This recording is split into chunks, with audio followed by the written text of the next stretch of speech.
Welcome to World News by Halandzovskyi. If you value calm, clear, and fact-based reporting on critical developments in global affairs, please subscribe, leave a comment, and share your perspective. Today we examine a newly published 20-point peace plan aimed at ending the war in Ukraine, detailing what is proposed and why each element matters for Ukraine, Russia, and the wider world.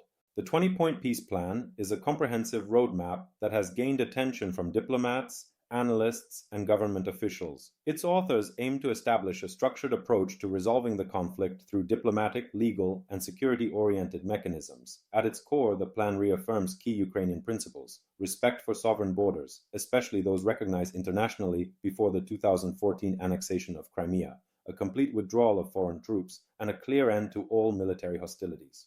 The first cluster of points emphasizes ceasefire and de-escalation. This includes proposals for an immediate ceasefire, establishment of monitoring mechanisms involving neutral international observers, and creation of secure corridors for civilians. Advocates say these steps are essential to stop further loss of life and set the conditions for broader negotiations. Next, the plan focuses on security and legal guarantees. It calls for multilateral security assurances for Ukraine, potentially backed by international organizations and states.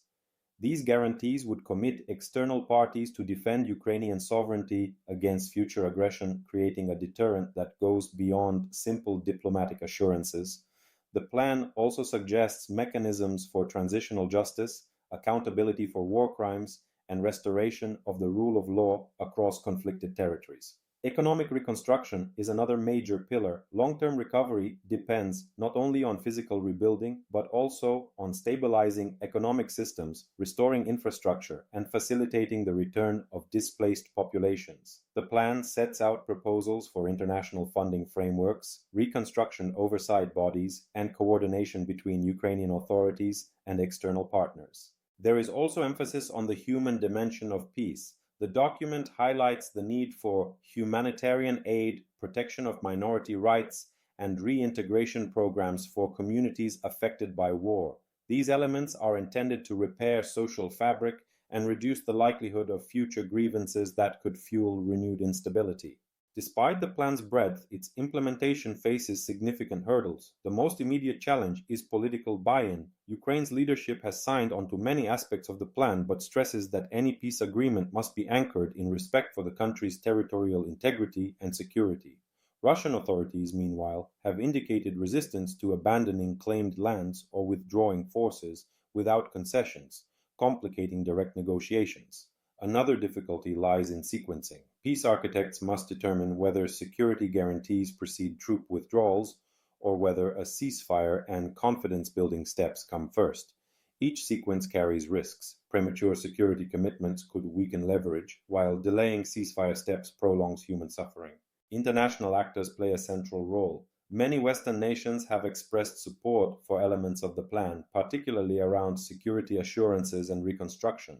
However, disagreements persist about enforcement mechanisms and the role of existing alliances. Some countries emphasize diplomatic engagement and incremental trust building, while others advocate for strict conditioning of peace terms on full compliance with international law.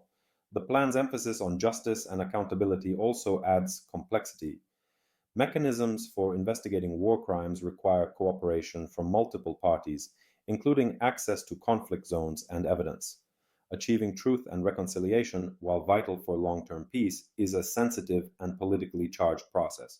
Despite these obstacles, proponents argue that a structured, detailed blueprint, like the 20-point plan, provides a foundation for future talks. It gives policymakers, negotiators, and civil society a starting framework for aligning objectives, identifying red lines, and preparing practical steps toward resolution. Moreover, the plan signals a shift in how diplomacy around the Ukraine conflict is discussed, moving from broad statements of principle toward specific, actionable proposals.